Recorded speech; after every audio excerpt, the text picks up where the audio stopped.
Hello, everyone. Andy and the BHd team here. Thank you so much for tuning in to this edition of the Biohazard Declassified podcast. No. Warning. Spoilers ahead. Resident Evil Village has been out a week now. We've really enjoyed it. And we would love to speak in depth about the intricacies of the story and the outcomes of Resident Evil Village. So, if you're watching this and you haven't played it and you still want to play it, please turn away. We will now begin. Gentlemen, what did we think of Resident Evil Village overall? Probably one of the best games Capcom in general has put out in quite some time. Like, I was obviously a big fan of the remakes, and I was a big fan of Devil May Cry 5, but I think Village took the cake over all of them so far.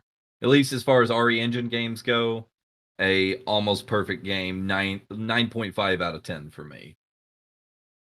And for you, Matthew? Yeah, I'm right there with him. I mean, honestly, the expectations were high for this, and it literally shattered those for me. This game was a masterpiece. I was in love with it. I'd honestly say 10 out of 10 for me. Probably my second favorite game at this moment. Without a doubt, a Game of the Year contender. Oh, absolutely. 100%. I personally think, and I spoke about this on my streams, that we're very lucky that this did not come out in the same year as Last of Us. Because I think we would have seen a huge miscarriage of justice, really. Because I really feel like Last of Us may have gotten the edge over Resident Evil Village, and that would have been a massive shame. But I had a great time playing Resident Evil Village. I feel like it's got a ton of replayability still. There were still people complaining about the length of the campaign, but I finished it in about 9 hours or so. I was watching everything. I was picking all the files up and everything. I definitely thought I got my money's worth, and there's still more for me to do. There's obviously the Mercenary Mode, and obviously unlocking everything. And I'm so happy they brought all of that back. Let's start off with the story. We're picking up the reins of Ethan Winters once again, except now we've been moved to Romania. How, Jesse, when you initially started playing, again, it's a little bit twisted because we kind of knew going into it what was going to happen initially, but how did you feel playing that for the first time, Chris bursting in? That scene coming to fruition. It's one thing, and this is like on the leak and rumor following side of things, where it's really interesting. Like, certain things are going to happen before they happen. Like, we heard about Mia getting shot by Chris, like, all the way back in like September of 2019. And then, when the first trailers came out, like, to see it and then to play it is 3 different experiences. Like, it's one thing to hear about it, it's one thing to see it, and then it's a whole other thing being in that moment. And just like I said, being on a almost 3-year-long journey to get to that point, from just hearing whispers and murmurs about it to seeing snippets of it, being shown, then to finally sit there, controller, mouse, and keyboard in hand, and actually play it was a breathtaking scene to watch, like, in its entirety. And like I say, it was just a really wonderful experience to finally see that play out and get the story surrounding it all the way to the end of it. What about yourself, Matt? What was your initial feeling of sort of an evil Chris Redfield? We've never seen an evil Chris Redfield canonically. We have seen him briefly, Revelations 2 E3 trailer, but we haven't seen real evil Chris Redfield. What were your thoughts watching this scene and playing as Ethan? So I think when I first heard the rumors and information as well, I was very shocked. I mean, from the beginning of the franchise, Chris has always been a lead character, a good-hearted, soldier boy character that'll do anything he can to do the right thing for people and to help. To see Chris in a situation where we really don't know his full intentions, to see him on the darker side or the other side of the coin, I mean, just like Jesse said, we had the rumors, we saw the trailer, but once you have the controller in your hand and you're behind Ethan's eyes and you get to witness this, it just really paints a picture for what you think Chris is going to be doing in this game. I mean, we've never had him go out on a limb before. We've never had him do drastic, things to set things right, especially if it involved hurting the other characters. So it was almost like we had a whole new character to deal with. And without spoiling or getting into it until we get to that conversation, we got to see portions of Chris evolve throughout previous games. And then we just get thrown into this whole new mood, whole new character. We have no idea what's going on. We don't know the backstory. We don't know how long it's been since he saw Chris from 7. We didn't know what Chris was going to do. So I was a little shocked. Oh, agreed. And it was very apparent playing Resident Evil Village. And I want to pose this point to you, Jesse. I've really got a feeling that they were human. They were finally giving Ethan a real backstory and real emotion. I felt like when I was playing Resident Evil 7, the intention was there because it was, it was first person. You are meant to be Ethan Winters in a way. With Resident Evil 8, they just went balls to the wall and giving this chap so much emotion. And what were your feelings playing as Ethan and experiencing what he experienced?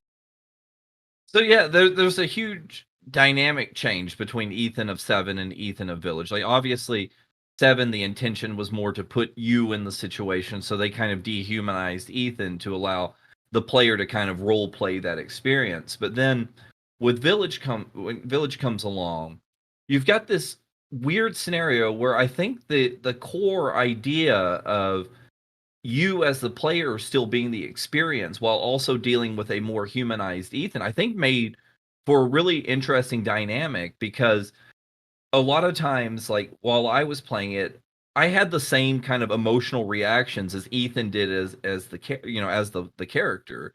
And I think that speaks a lot to maybe a direction they could have went in 7 where Ethan might have been a little bit more human there. Because like I said, I think in Village, like there was this excellent balance of my emotional response as the player versus Ethan's emotional response as the character.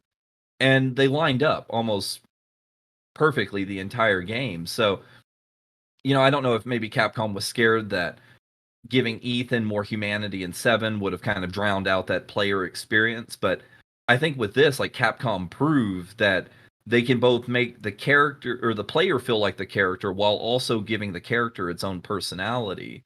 And it was really wonderful to see, because everything about Ethan, like the response, the reaction, voice acting, all of it, I think was just absolutely on point for a man in this scenario. I did find a couple of areas where I'd be like, well, like this should be weird even in the Resident Evil universe as far as reactions go. But overall, I would say they absolutely nailed a human response to the situation Ethan finds himself in Village. And I really felt like there were times in this, and this is a perfect scene actually. This was in the demo, so there's not too many spoilers here. He says, "Why does everyone keep dying on me?" And he has this real punch to the way he delivers his line. And I was discussing this off air that Ethan went from probably the bottom of my list in terms of Resident Evil characters I care about to maybe second or third.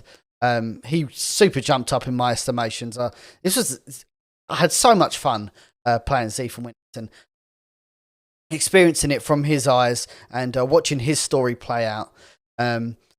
Something that did become apparent was Capcom's distaste for his hands. Well, I don't think it's just his hands. I think Capcom, like, it's funny to read in the interviews where you'll see all the producers and everybody on the game talk about, like, we wanted to continue Ethan's story because we loved him as a character, and it's like that's some like twisted kind of love, because Ethan has gone through more trauma than any other Resident Evil protagonist that I can think of. Like, I think maybe one of the worst things that happens canonically to any of the characters is, Rebecca gets bit by an eliminator. I think that's like the most trauma anybody's went through. Ethan's had arms, legs, cut off. Like, you open the game. Like, I love the fact that, you play through the house portion of the game, and then you go immediately into the car wreck with Ethan walking through the snow. And the first thing that you come across is a barbed wire fence, and Ethan goes to climb under it and immediately cuts his hand. And it like set the tone for the entire game. And it's like, oh, okay. Like we're going in early with Ethan just already getting himself tore up. And actually, there's a scene a little bit later in the game, again, spoilers to everybody who's watching, where Ethan gets his arm completely severed, completely off, similar to what happened in Resident Evil 7 with his foot. But that wasn't the worst for me. The worst, and I still cannot watch it. I've seen it many times now. It's when where this is going. He's hanging by his hands, and he kind of pulls his hands downwards, and it's kind of like flopping around, and it's something to do with the hands, man. Just really freaks me out. Watching that scene play out, because it's funny. Like I had, this was talks back like maybe a year ago. It was right after the first or second trailer came out.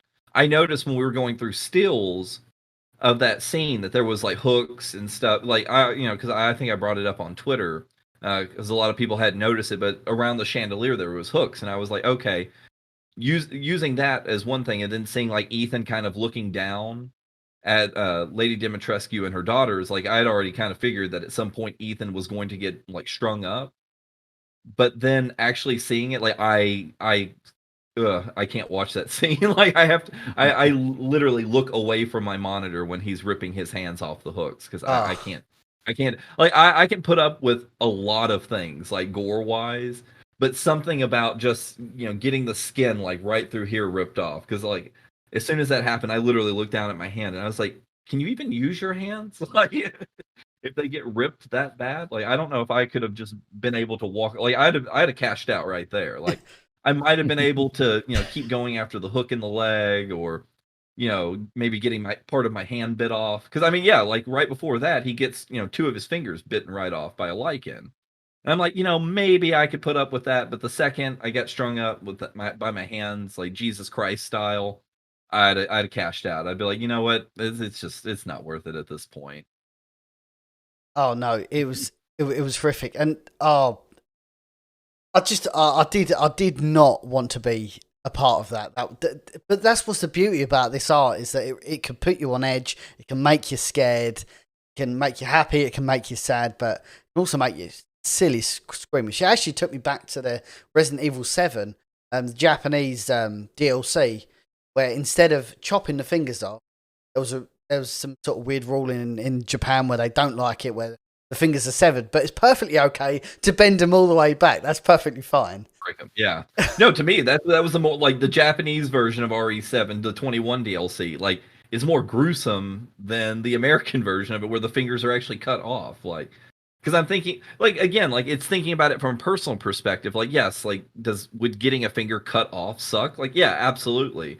But to me, like it sounds worse than like what sounds worse, like one clean cut, or literally your finger going back to the point where it snaps in half. Like, and I'd say the latter is way more painful and be way more of a gruesome experience. And there's parts in this game where Ethan's climbing a ladder and he's only gripping it with 3 fingers. It's just, I can't. I'm like, how are you holding on? Like, how do you not just slip off? But one thing I want to say real quick, because you said that was the beauty of this media is being able to make you feel scared or pain, all that.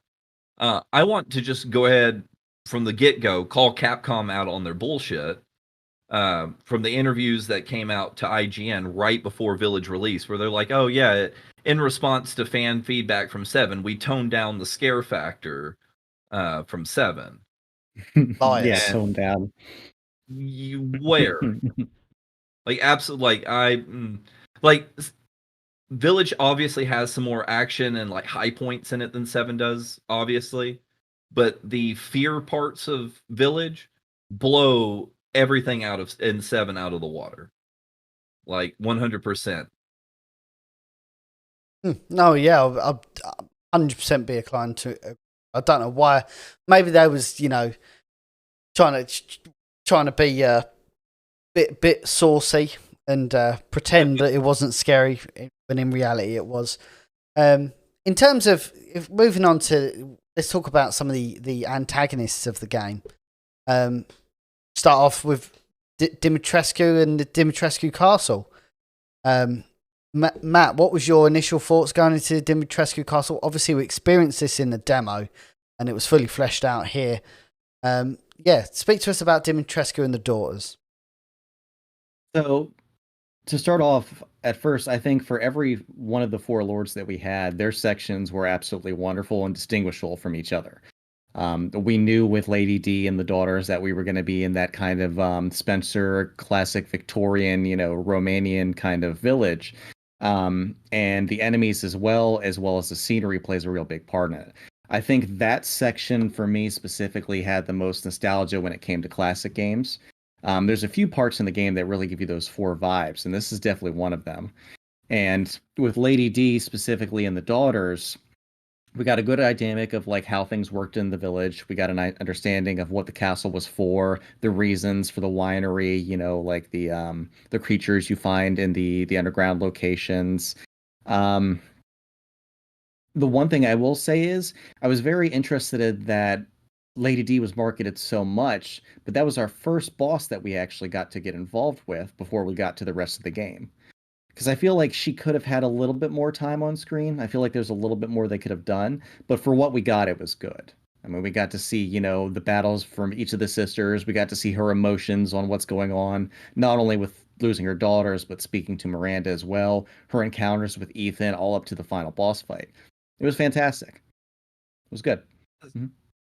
See, and I have a theory on that, and I've spoken to a couple of people around the community about it, and we kind of come to the same consensus. But this is going off into rumor territory, speculation.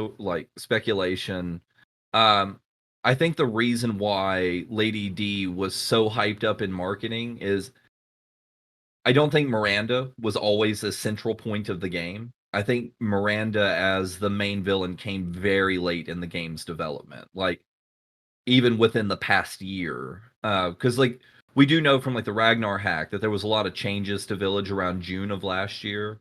And I honestly believe that's when Miranda and the Duke were added into the game, because there's a lot of stuff in the hack to speculate that the Duke wasn't initially the merchant character, which is something we had reported on during the initial playtest rumors, which were 100% accurate, minus the fact that the old woman in the village didn't have a merchant aspect to her at all. So it's really weird for all of the information to be correct, except for this one little minor detail.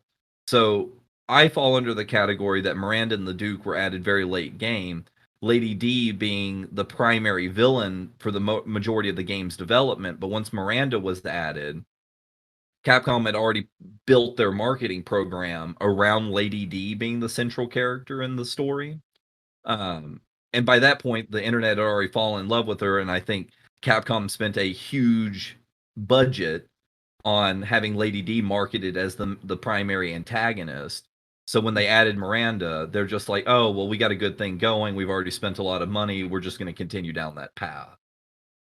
That's my, I've obviously got nothing to back that up, but just looking at how Lady D plays in the game versus the marketing, I really think that Capcom had already paid a bunch of marketing for Lady D to be the main person, and a last minute change made Miranda the main person, but it was already working in their favor anyways. Obviously the memes and everything that came out of Lady D, was selling the game for Capcom, so there was no reason to throw in a extra character into the marketing budget at that point.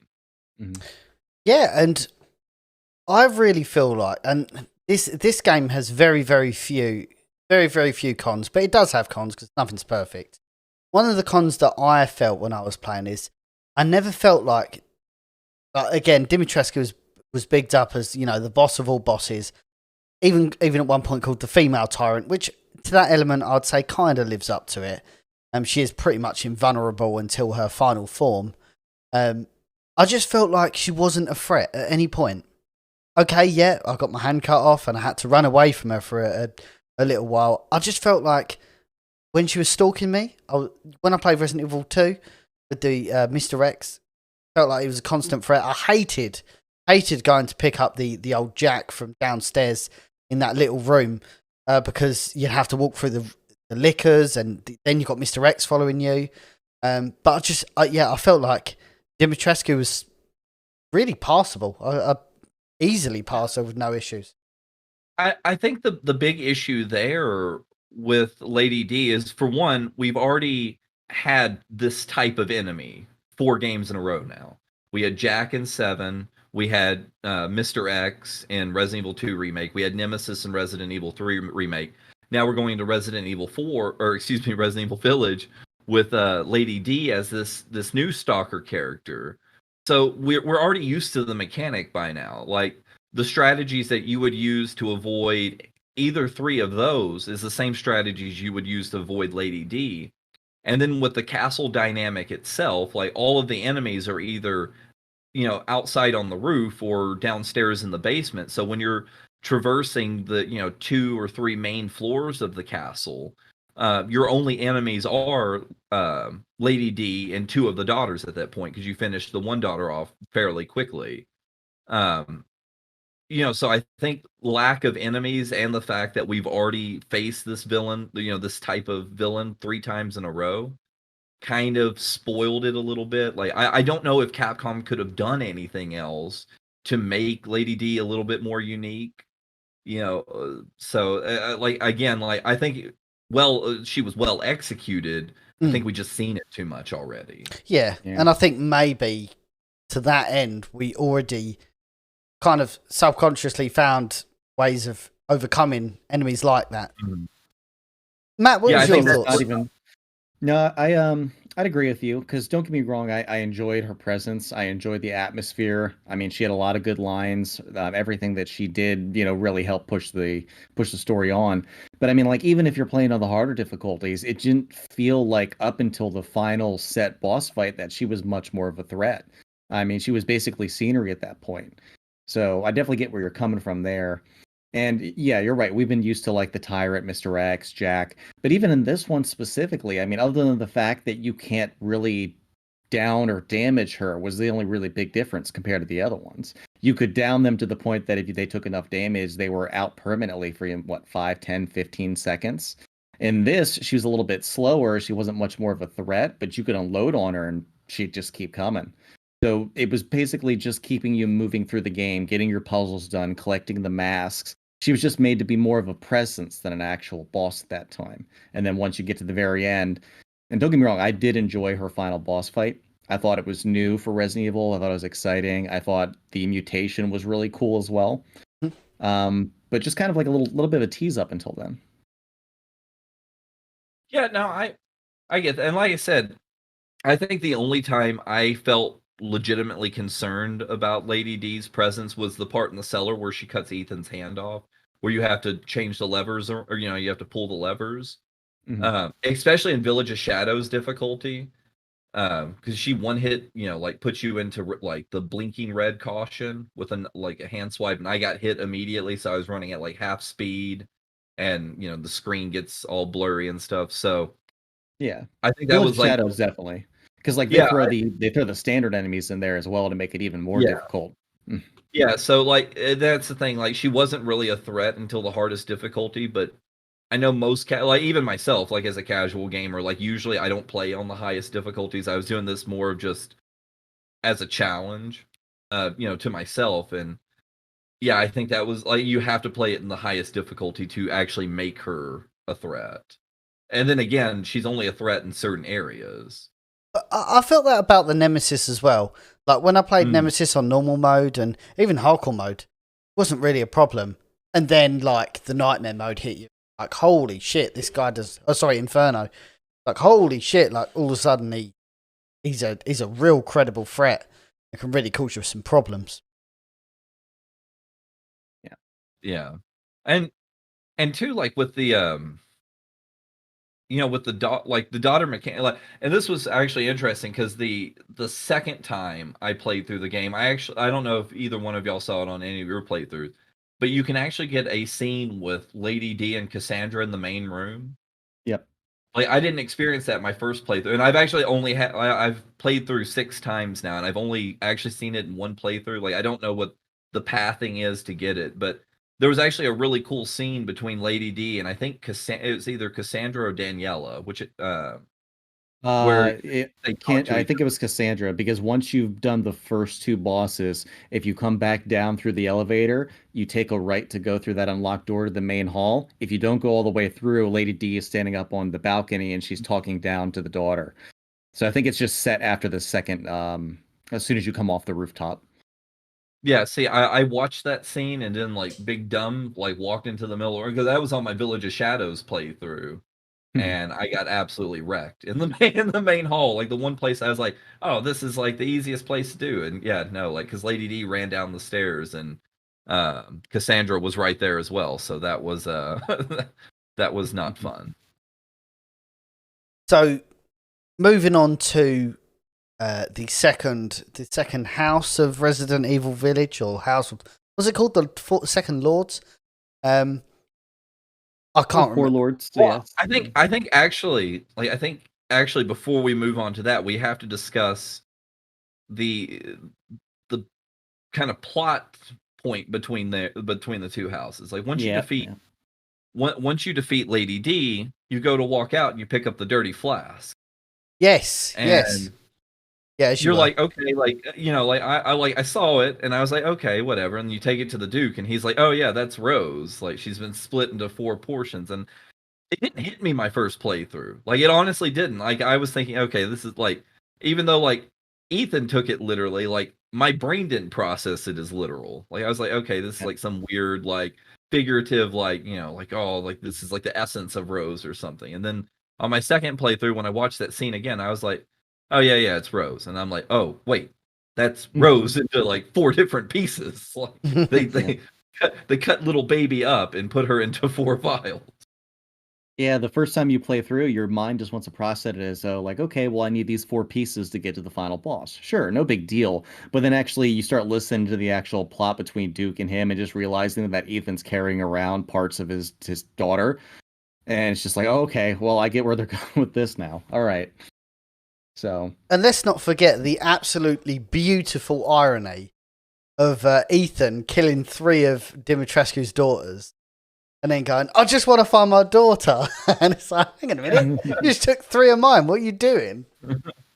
I think actually Lady D makes a small reference to that in the game. Like obviously not to that extent, but like she says something about, Ethan's daughter being taken and also like her daughter's being killed. Like it's a small little optional line, I think, in one of the fights. I think this would be a good time to talk about the Duke quite in detail, really. Obviously, Duke serves as the quote-unquote merchant character of Resident Evil Village, but really, for me, provides quite a deep replayability to Resident Evil Village with weapons, ammo, upgrades. But I think it does it better than Resident Evil 4 and 5. Like, even that you can sell the guns back to the merchant, but when you buy them back, they've still got the same upgrades. That's hugely beneficial than starting again with what they did in 4 and 5. Who is the Duke? well, even the Duke doesn't know. Yeah, but in the Duke's own words, like even I don't know that. Now, like it's inferred that the Duke works for the connection. Like he's very aware of Mia and obviously knows Ethan. Like, I don't actually know where that came from. Now that I think about it, I don't know if it's actually explained in the files, but the Duke has some kind of connection to the connection. Like outside of that, the rest of Duke himself is out in the wind. Like we don't know much. And I think, like I said, I think a lot of that is Duke wasn't always a character that was planned for Village. So I think a lot of like they intentionally made his backstory kind of mysterious because he was like a last minute addition, and it's easier to just be like, oh, who's spooky backstory versus like trying to cram a narrative together in a short amount of time. But I would say, I was just saying, but I would say he's a better merchant mechanic than like it's 4 in the form that it should be. Like Yeah. I think he really, Capcom 100% nailed this. yeah, and he doesn't just, I love the original merch, iconic, and something that might interest you, but he didn't really advance the story in any way. Like he was just, he just kind of, what I'm trying to say is what I liked about this is they justified his existence in that space, which they didn't do with Resident Evil 4. Like, to me, when I played Resident Evil 4, I was like, why the fuck ain't all these other people attacking him? Like, what is so special about this merchant? We all know he's got glowy eyes, but what is so special about him? Is he part of the Plagas? But what I love about the Duke is he like he spoon feeds you the story very, very slowly. And even at one point actually helps you, and you're in the back of his wagon, which is hilarious. Yeah, like it's definitely more implied that the Duke, outside of the plot of Resident Evil Village, had a definite connection and like a real world place in that environment, where the merchant in 4 seems to solely exist for like Leon's benefit. Where the Duke, the way that he talks and reacts, especially like when you bring him the crystallized fragments of each of the 4 lords, like, he makes references, like he acts like he knows these people on a personal level, where the merchant, like I said, like the merchant in 4 is just like, oh, I'm just here, like, I exist. Where the Duke, like, definitely was given a real world place in the environment. Like he, was the actual local merchant. He seems like he did business with the lords, and like I said, with his having some kind of connection to the connections, like, he had a real place in the world, not just a shop mechanic for the sake of a shop mechanic. What about yourself, Matt? There's a few points of the Duke I'd really like to touch with. To be honest, I loved him. I think I like him more than the merchant. He had a amazing personality. He had a way to keep the character in high hopes. He was funny, he was creative, but at the same time, he assisted you when you needed it. Like you guys have both just said, this is the first time we've had any type of character or creature that's selling stuff to us in this game feel like they're part of the actual story and to have a background to be there. They're not just there for no reason. And there's a few things with that specifically too, because this is the first time I think we've ever been able to actually purchase live ammo in a game. So there's a cool little addition with that, not to mention the upgrades for weapons, being able to buy things back with the same accessories that they had on them. And the one thing that I thought was really interesting is the entire time that this character is with us throughout the story, they're not attacked or involved with anything else other than that once. And I understand that it's because they have interactions with the lords, they do business, but we've never seen him in harm whatsoever. Everything that's going on in the village, even during the times when the bell's tolling, when the Lycans are attacking the city, nothing. And then all of a sudden, he just appears right outside of Lady D's castle. So it's really interesting to figure out where he came from. But on top of that, I think he was a great addition. I enjoyed him more than the merchant from the previous one. He definitely was a likable character that helped press on the story. And I don't think it would have been without his help that Ethan would have succeeded in the end. So, and and actually, I just thinking about this, like, Capcom definitely took, the merchant mechanic, the Duke, a lot from Devil May Cry 5. Like, for anybody who's played it, in Devil May Cry 5, Nico is the character that acts as kind of like basically the Duke's role in this, and she's a very real, fleshed out character. And that literally just came to my mind that I think Capcom has perfected the merchant system elsewhere and kind of translated it back into Resident Evil, because the way Nico works in DCM5 versus the way the Duke works in Village is very similar. And like I said, I think it's something that Resident Evil's really needed. Especially, like 7 had to an extent a merchant mechanic that I felt was like really lazy. Collect the coins, unlock bird cages, and then 6 was just what it was. So it was nice to see the shop mechanic come back in such a fleshed out way. But like I said, I think like Capcom experiments everywhere with all their titles, and I think when Devil May Cry 5 came out, they perfected the merchant mechanic, and they're like, oh, now that we have a perfect merchant mechanic or character, let's translate that back into Resident Evil now. And I think it worked absolutely beautifully. Like the Duke is probably top, in my top 10 favorite Resident Evil side characters of all time, if not closer to top 5 as far as side characters go. I can agree with that. Let's talk about the role of the actual village in Resident Evil Village. What was Mother Miranda's real purpose for the village? It was kind of explored a little bit later in the game, but obviously you saw the complete massacre at the start of the game. Jesse, fill us in with what the village actually was.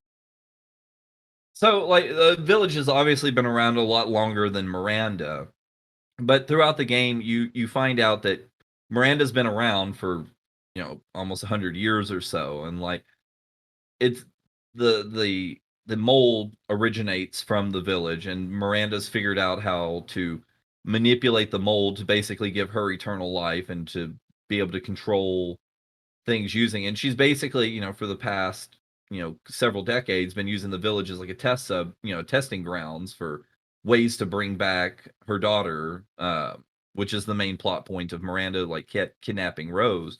So, the village kind of just has existed at the behest of Miranda and her chosen 4 lords to kind of do with the village as they please. And, we're led to believe that for a long time it's been kind of malevolent, or not malevolent, but it's been kind of a give and take. Like Miranda protects the village, from the outside, on the, I guess, the side that the villagers provide themselves when Miranda or Lady D needs, because like if you read the files through Lady D's portion, especially, seems like she takes a lot of young women from the village to come work in the castle, and when they fuck up, like they go down to the cellar and get mutated and then become the kind of mindless, more zombie-esque characters we see versus the lichens of the actual village. So it looks like up until the point where Rose is kidnapped, that it's been kind of give and take between Miranda and the villagers. They sacrifice themselves, Miranda keeps them safe. But then once Miranda gets Rose, like all hell kind of breaks loose. She's like, yeah, I'm done. I don't need the village anymore. So the lichens kind of have their fun with it. And, like all the lords seem like they kind of like ramp up their stuff as well. Like, you've got the whole deal with Heisenberg kind of trying to very quickly together throw an army to overtake Miranda because he's pissed because she mutated him. But the one thing that, and the reason why Village kind of misses the mark for me is, I like, as much as I love the aesthetic of the village, I loved exploring it, I loved reading the files, I didn't get the sense of the village having its own personality that Capcom had put forward that it would. Like, the whole marketing ploy behind calling it Resident Evil Village versus Resident Evil 8 was because the village was supposed to feel more like a central character.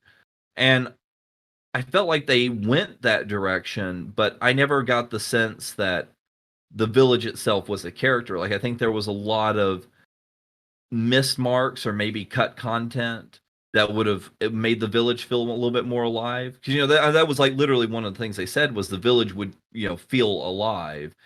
And it never did. Like, you immediately go into like a ransacked village. Like, and from the initial trailers and stuff, we saw, people tending their fields. We saw more life in the village. And I think it's kind of a shame that they didn't make the final game, because I think that would have gave me a little bit more believability to the village. Or, we saw in the initial trailer, there was a woman holding a baby that had nothing to do with the final game. And I think that would have helped explain the purpose of the village a little bit better. Like obviously Miranda needs Rose because, she wants to transform her deceased daughter, or bring her deceased daughter back to life using Rose as a vessel. And I think that would have made more sense had you seen other children in the village, or, other infants in the village, or had a little bit more backstory to it. I mean, those, again, like those are minor points and take off very little for me for village overall story. But I think the village could have been a little bit more fleshed out. As much as I liked it, like I just wanted more story to make the village more than just a pretty set piece. And I think what we're going to do for this podcast as well, we're gonna take a look at some key things from the first showcase, which weren't actually included in the main game. There are cutscenes that were in that initial reveal, which weren't in Resident Evil Village, and I think they would have definitely have nailed that aesthetic that you were looking for. It seemed like in the trailer you're going to be spending a hell of a lot more time in the village than what we ended up spending. I think I spent more time fucking walking around Heisenberg's factory than in the village. We'll get to that little tidbit. Yeah, indeed. So moving on to... Yeah. Go on. Oh, yeah, no, I was just saying, like, I still think the village told a good story, and I think by the end of the game, like, you know, to go back to the original question, like, I think you understand the purpose of the village by the end of the game, but I think it's all kind of given to you at once, versus I think had the village been a little bit more fleshed out or not as cut back, it would have been more apparent from the start, or you could have started building an idea of what the village exists for. Because like I said, like, you know, like, you're given the sense of, you know, like, especially with the scene, like the prayer circle scene, where the villagers are like, oh, Mother Miranda's always protected us, and like, it seems like now she's kind of turned her back on us. Well, like, we're seeing the tail end of it. Like, I think it would have made maybe a little bit more narrative sense to have walked into a more kind of benevolent village versus a malevolent village. And that got a fucking brilliant point. Even if you would have seen, like, the way sometimes you see it in games like Fallout 3 mainly, where you wake up and you're already in this world of mayhem, but you see through like old books, through like old tapes, like, wow, there was a world here that was happy, and there was white picket fences, and everything was great because Mother Miranda was fucking looking after us. We didn't get that. Like, I mean, you do to a small extent. Like, I think one of the bigger points of that being what I think it's the Maestro's house, where like on one of the walls, like, there's a picture like drawn by a little girl for her birthday or something. Like, you get like this brief moment of like, oh wow, this was kind of like maybe a nice place at one time. But like, that's literally it. The rest of it looks just kind of third world-ish, and it doesn't look like anybody ever had any fun, you know. And I'm not saying like the village should have been spotless. I mean, obviously it's meant to look very like rustic, very rural. But I think maybe just like 5 or 10 minutes at the beginning of the game, like, to see people working the fields or kind of living some kind of normal life right before shit hit the fan, I think would have just bumped up that narrative just the tiniest but best notch. See, I completely agree with that, but this is something that Capcom actually does pretty often, to be honest. Like in our previous games, let's start with 2 Remake. One of the biggest things I was excited for was like, oh, we're going to see the city being attacked more. Maybe we'll get to run into some survivors, some more cops in the police station or the RPD. We'll get some more, one-on-one interaction. And then it ended up being like maybe 1 or 2 people you interact with. And then 3 Remake came out. I was like, okay, well, we'd like to see what happens during the initial outbreak. And we get a little bit of that. We get some Brad moments. We get them talking and explaining things. One of the first scenes, you're actually in the city seeing what happens. But then it just kind of takes away, and it's back to the, okay, here's the main character, here's the enemies, here's the story. We're just going to cruise through it. Same thing happened with Village. Maybe some of the cutbacks that they had from last year in June was they tried to cut out more of that beginning so they could hollow it out to fill more in for the ending as well. Because I'm sure they had a lot of concepts with, like maybe interactions with villagers, maybe even being attacked by them, helping them in certain situations. And for one reason or another, Capcom was like, okay, well, we're going to cut a portion of this so we can fit something else in. And that's something they're pretty used to doing with their titles. Because like, and I think it's really apparent when you look at the Elena Leonardo scene, where we're very quickly given normal people, and we help them, like we climb over the back fence and unlock the gate for them so they can come in, into the safe area. And I honestly, from the initial trailer we got and how Capcom marketed the village as being more alive in its own character, like, I expected more moments like that. And there was even one of the playtest rumors, which obviously didn't make the final game, if it actually was a valid playtest, was that there was going to be more of the Elena Leonardo scene, but on a bigger scale. Like there was going to be more. It was going to the attack on the village was going to be more in real time versus coming in on the like we come in during the aftermath. But according to one of the play tests that like we heard about, and I think some elements kind of made it into the final, so I want to give it like 60% credibility.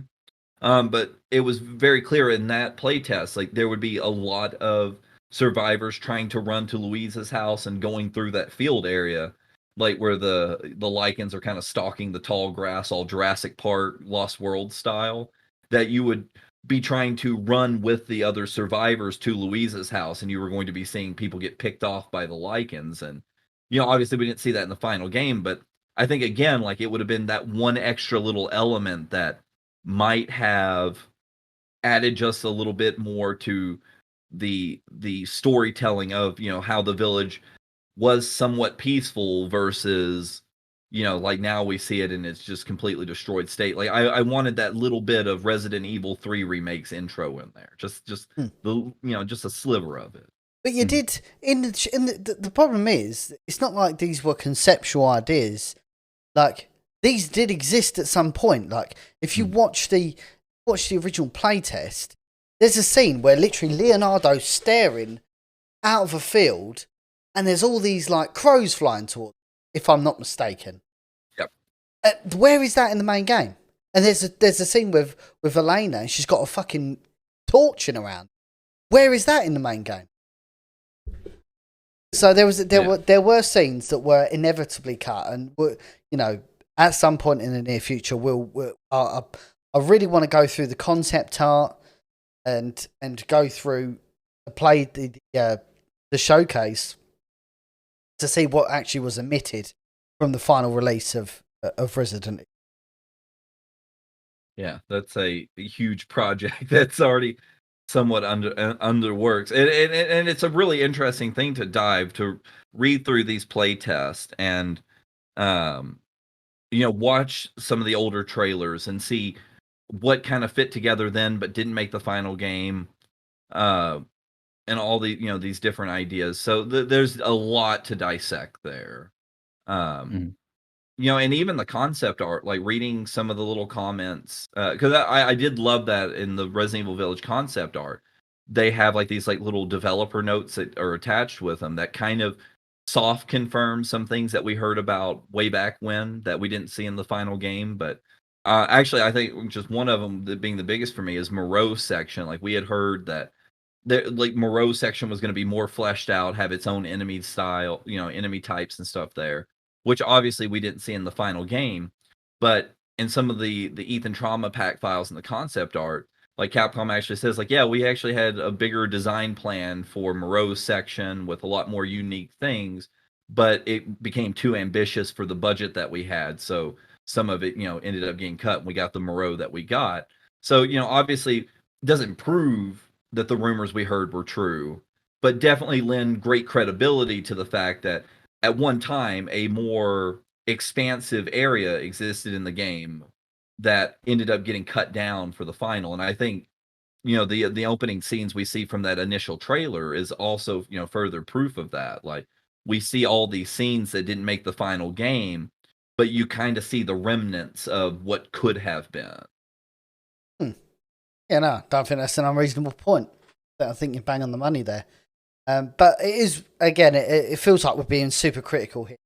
But we did enjoy Resident. There were certain parts that. So, go on. Like this is the whole thing for me. Because I know it sounds critical, but I think you have to look at it from the standpoint of knowing what could have been versus the final product. Like you have to be able to take the two, separate them. Like if you ask me, what my opinion of Resident Evil Village as a final project is, like again, like it's a 9.5 out of 10 for me. Those extra portions or whatever, like I don't want to. I'm not going to grade what we got off of what I know or perceive that could have been. I like I said, I'd love to see those areas, and I love talking about what could have been. But I don't, I don't judge the final product based off of, rumor, hearsay, and demos and stuff like that. So, even if it sounds like we're being critical, like I think all three of us definitely love the game that we played. We'd love to see more, obviously, but I still at the end of the day think that what we perceive to be cut content takes away very little in terms of overall gameplay. So we're currently watching footage of the is it Benevento? Matt, what was your thoughts going into this? This has kind of two elements to it. You've got the kind of the dolls, and then of course you got. Well, we'll move on to that in just a second. Absolute nightmare fuel. Oh yeah, I'm ready for that one. So let's talk about the doll. Let's call it phase of. Is it Benevento? Benevento. Bienvento. I think I've said it like 15 different ways. Yeah. Okay, Matt, fire away. All right. So for anyone that hasn't got to that point, or of course we're talking about things that have already happened. This is literally right after we meet with Duke for the first time. He explains that all of your daughter's body parts have been separated to the four lords. He marks on the map where we need to go to literally confront these people and get the pieces back. And the first stop that we have is the House of Benevento. And the thing that's really cool about this is every separate boss or every separate lord has a different feel to their atmosphere, their location, their enemies, and their vibes. And this one definitely gives more off of a scary, haunted house, supernatural kind of feeling, which honestly, it felt not out of place. Like it felt like it was pretty good. We're walking through the mist. Ethan has a couple visions of Mia, which, from the player's point of view, we already know that like this isn't real. Don't buy that, Ethan. We get to the house, which in my opinion, that section of seeing the house over the ridge with the waterfall in the background is probably the most beautiful image in Village to me. Like it's an absolutely beautiful location. We go up to this old rustic mansion. We press open the doors and it looks like it's a normal living house inside. As for the dolls and everything that had happened in this location, this is hands down the creepiest and far out point of the game until later on in the session. We really get a horror vibe from it. We definitely get more puzzles, interactions that involve the player being uncomfortable or having to push through things to get from one section to another. I mean, anytime you're going to enter a house with a bunch of creepy dolls, obviously it's going to bother you anyway. But the thing that's really cool about this part is the entire location itself feels like the boss fight. We get deeper into the bowels. We go to the basement and go down an elevator. We find the wooden doll of Mia, your wife. We get to see this Angie doll that has been brought to life. We don't know why. We don't know how. It steals all your weapons. So automatically you're left to do all these different types of puzzles to progress through. And as you're doing it, the atmosphere is getting darker and there's a lot more scary things that happen. Things are popping off walls. You hear things around corners. And I got to say, this is probably my favorite part of the game. It's definitely the scariest. It's definitely the most interactive. It's a completely different feeling from going from a village of, using a shotgun to mow down lichens to being completely helpless without any weapons, using your wits to get to the next location. And now that they're there, let's talk about that baby. Yeah, go on.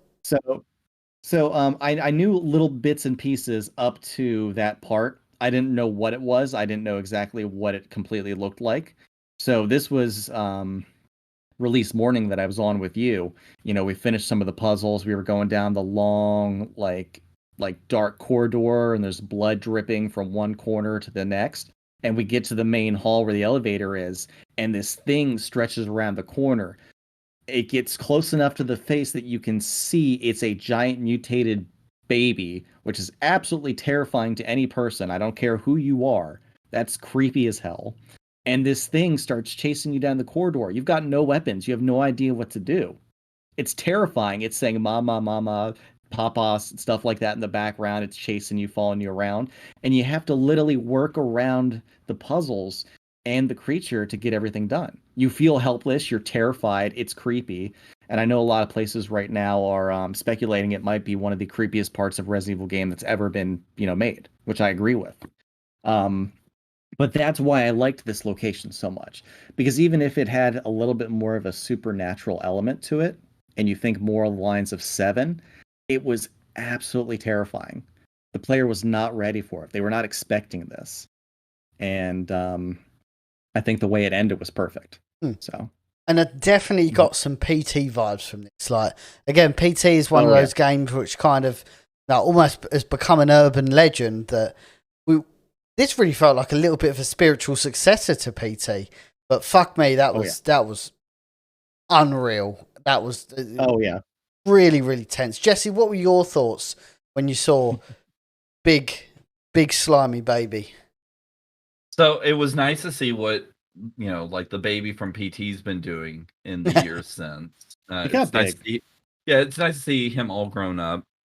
I absolutely love this portion of the game. Like, I wish it was a little bit longer, but I understand why it's a shorter part of the game. But I'm a huge fan of escape rooms, and so playing this portion of the game, like because this whole portion of the game is basically an escape room. Like, I absolutely loved it, and going back on later playthroughs and seeing how much can actually be cut out once you know the puzzle of it is really interesting. But I love the environment here. Definitely shows the potential of what Konami could have done if they wouldn't have been Konami. But yeah, no, I absolutely love this portion of the game. The environment was great. The feel of it was great. I love the big slimy disgusting baby. It was an element of Resident Evil, and even like the files on it were like, that's an actual, like, I think in the files it says it's like a 2 to 3 minute old baby that was mutated. So that's not like some like crazy like BOW. That's like literally a woman gave birth and 2 minutes later, like, they injected it with something to create this monstrosity, which makes it sound even worse. Like, it makes it that much worse, because like it goes from being like, oh, like, this is just something we grew in a tube, to like, oh no, like this was like somebody's child that was like mutated minutes after birth. And then like going into the actual like boss fight there, where I loved the idea of doing a boss fight with no weapon. Like, it's something that obviously hasn't really been done in the past. Like Resident Evil boss fights, from the very get-go to even 7, like, is always involves some kind of weapon. So it was interesting, because going into the section, like, you don't know, like, you have all your guns at the start, and I'm like, okay, like, what is this doll going to mutate into that I have to shoot and kill? And then getting to the end of it, where it's like, okay, I solved the puzzles, I'm back out in the front room, and then like, wait, I still don't have my guns anymore. And then realizing that the entire boss fight is a big hide and seek game.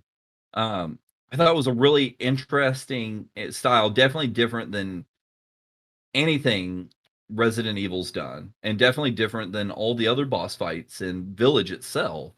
I think it was a really interesting mechanic, and now Ethan gets to be the only Resident Evil antagonist that has beat a boss BOW with no gun, no gunplay.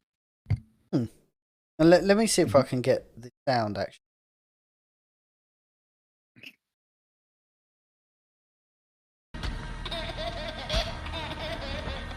Absolutely terrifying.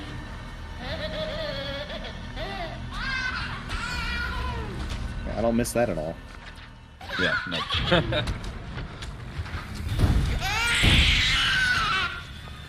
Yeah, and another interesting thing is just the design of Donna, who is the human, versus Angie, that is the puppet.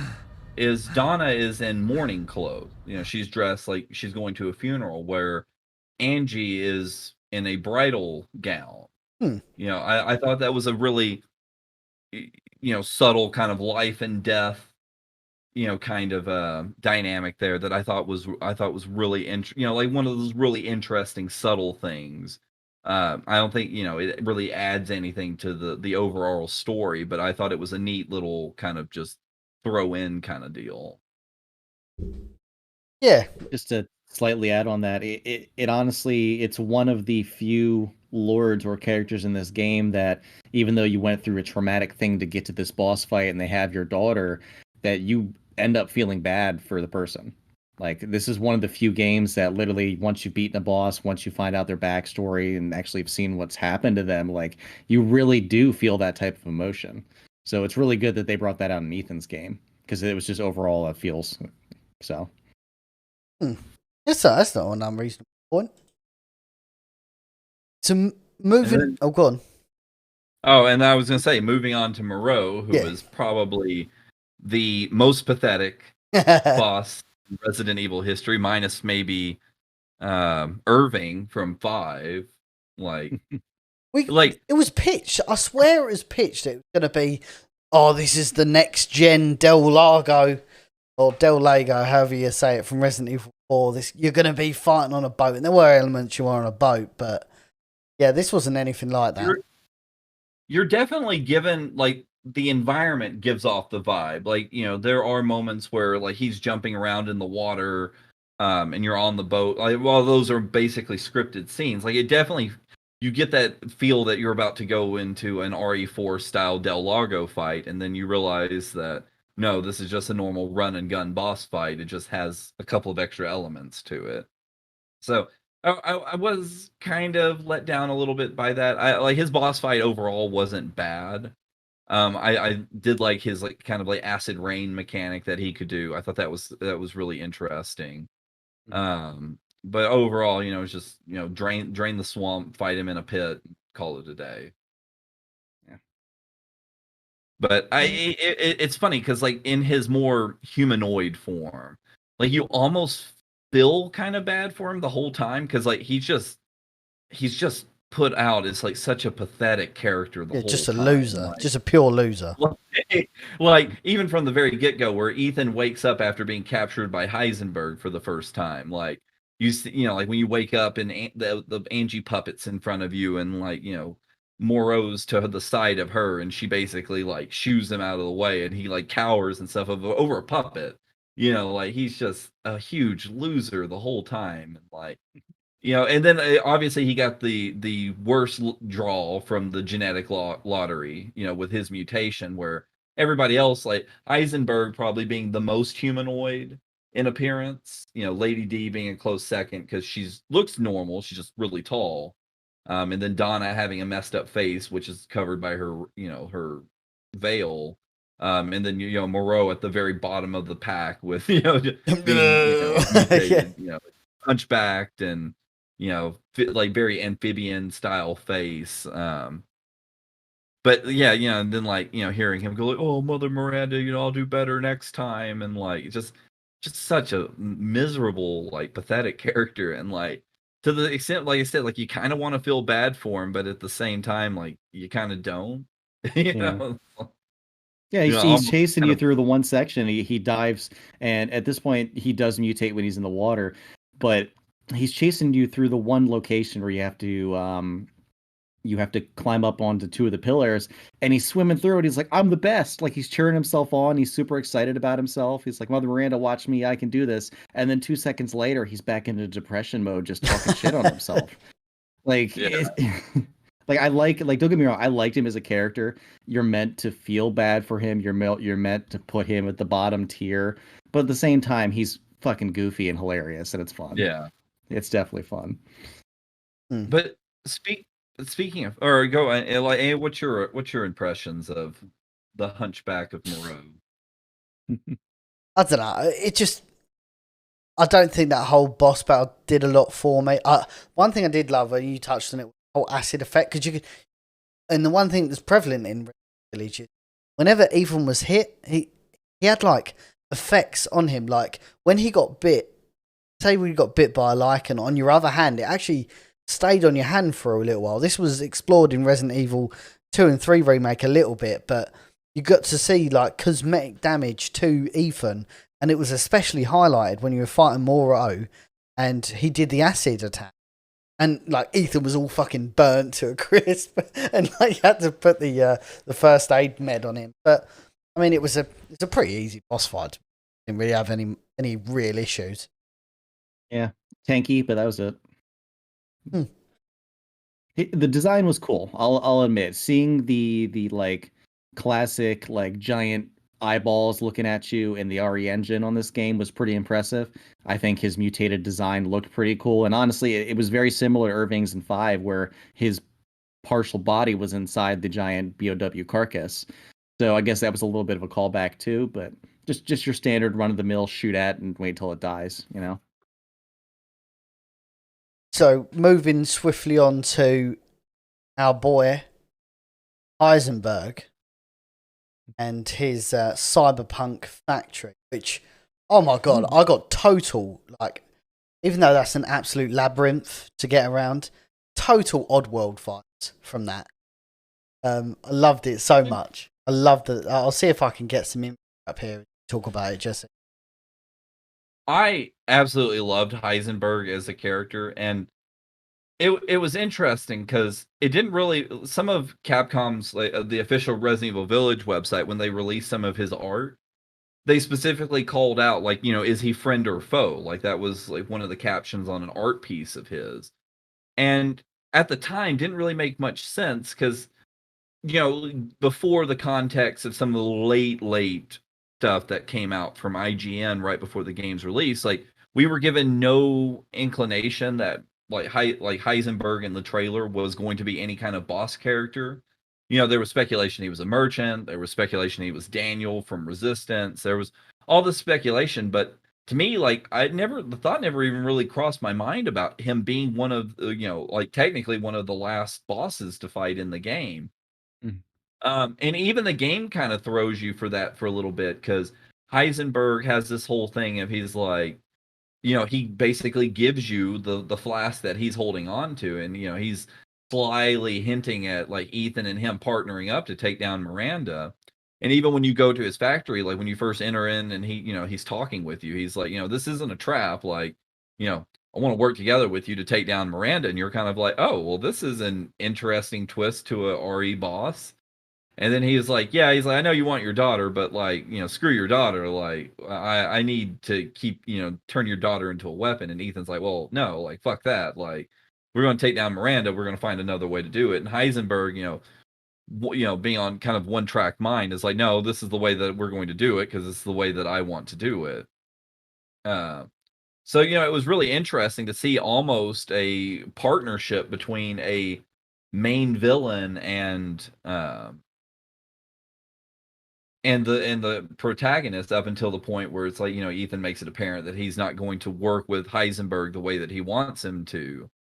You know, and then, you know, obviously, you know, comes out through the rest of the factory sequence, which I absolutely love. The factory, like, it still irritates me because I get lost all the time. Like, that's the one part of the game that I haven't really pathed out very well. But I love the aesthetic of the factory. I love the enemy types of the factory. Heisenberg's final boss was, I liked it for what it was, just like a little hokey final boss. Very reminiscent to me of a more interactive RE7's final Evelyn fight. But I think overall, like the factory was probably my second favorite part of the game. You know, I honestly would say the House Benviento with the escape room aspect, and then the factory with Heisenberg, and then going the castle with Lady D, and then Moreau's being like my not least favorite, but I think in my opinion the like least fleshed out part of the game. But yeah, I absolutely loved Heisenberg's part, and you know, there's a whole controversy behind Heisenberg's like enemy types, and the creator of Frankenstein's Army, where he's, you know, making I won't say like legitimate claims because that's obviously for whatever legal recourse to come out. But there are definitely strong parallels between Heisenberg's enemy types and the enemy, the enemies in the 2013's Frankenstein's army. That's obviously not a here nor there kind of thing, but I love the designs if they were inspired, by the film. That's great. They're just really good looking enemy types, and I've been greatly enjoyed his section and his boss. And it was nice too to have the kind of final section of the game have more enemy types in it, because Moreau doesn't have a lot of enemies. Donna doesn't really have a lot of enemies. Lady D has some enemies, but it's mostly a collection of mini boss fights, where Heisenberg's is a good, I think, the best mix of normal enemies and mini bosses. Mhm. So overall, I greatly enjoyed the his area of the game. Matthew? I agree. I absolutely loved Eisenberg. I think he was probably one of the funnest and most interesting characters in this game. I like that early on in the game, even between the other lords, that they kind of hint at like his loyalty is questionable. Like they give us the little hints early on in the game that he might not be all about what's happening with Mother Miranda as well as Rose. We get little tidbits of him here and there as we go through the other bosses, basically saying that he's like, "Oh, I'm impressed you got this far, and you know what? I think you could be a really good asset." And I have no interest in supporting Miranda to this point, but he had a comic element about it that was really good too. Because you knew the character was serious. He had his own set of goals. He wanted to be in control. He wanted power. He was making his own army to take Miranda down.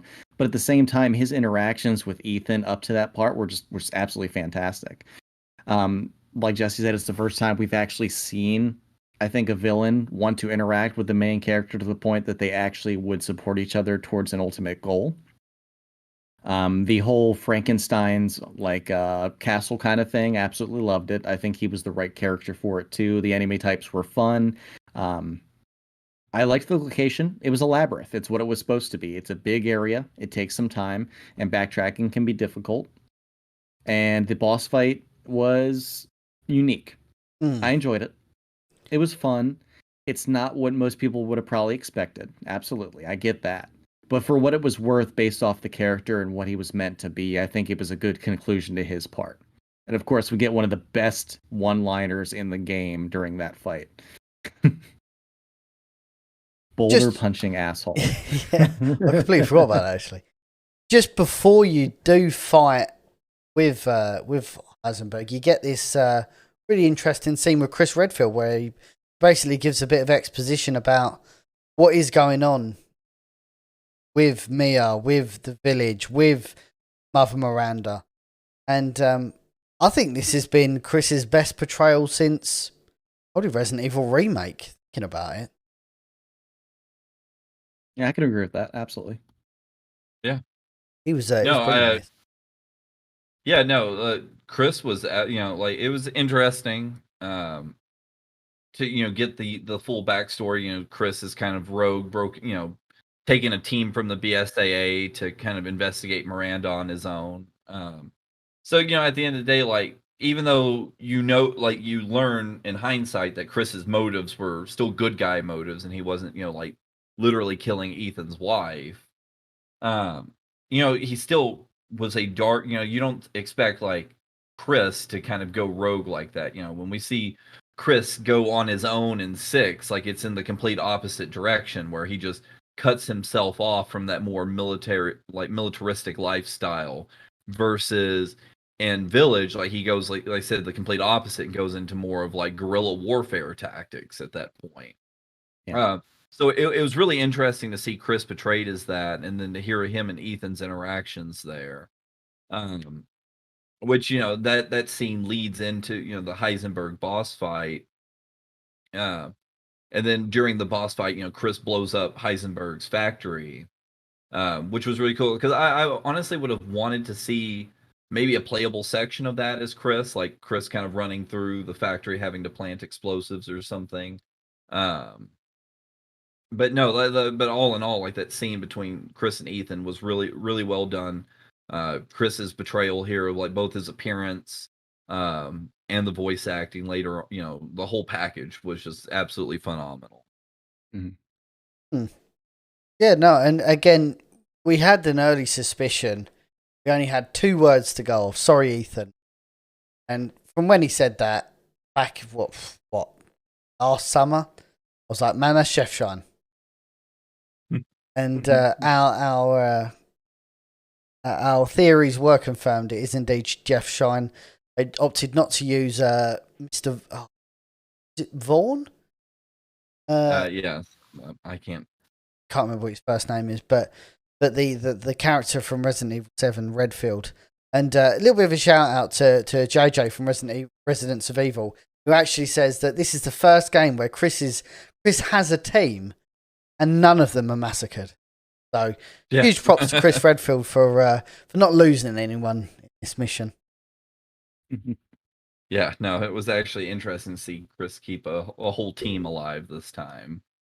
But actually going into that, like then after the Heisenberg fight, we kind of get the little scene between Ethan and Miranda where she proceed, from I guess first time player perspective, proceeds to kill Ethan by ramming her hand through his chest, Resident Evil 5 Wesker style, and pulls out his heart, which collapses, which leads back into another Chris scene where he's speaking to somebody like not on his team about what is going on, in the current situation, which was really interesting because, like I said, that's where you get the most backstory of why, they were following Miranda, why they, broke into the Winters home, and what's led to that point, which, leads into Chris's section of the game, which was too short for me. Like, I loved Chris's portion of the game. Like, Chris is like, it's funny that Jeff Shine has done both Chris and Carlos because his portions of both games are kind of the same to me. It's the more action-oriented part of the game, but also the shortest part of the game. And I'm sure that's an intentional thing, but I maybe wanted to see just a little bit more of Chris running through the village. I honestly, not just Chris running through the village, I wanted to see more of the team's interaction. Like, you're led to believe that the team is, off in the background supporting you, but I honestly would have, I know it would have been more Call of Duty-esque, but it would have actually been kind of cool to maybe see like 1 or 2 of the team members, like either fighting in the distance or maybe one of them following you around, kind of doing their own thing, even if they weren't overall effective against the Lycans. But it would have been cool to see a little bit more team interaction, or even with, you're told the BSAA is in the area and you see their helicopters and you hear that there's BSAA guards on the ground, but you don't see anybody. It's just you and a wall of Lycans in front of you. That would have been neat.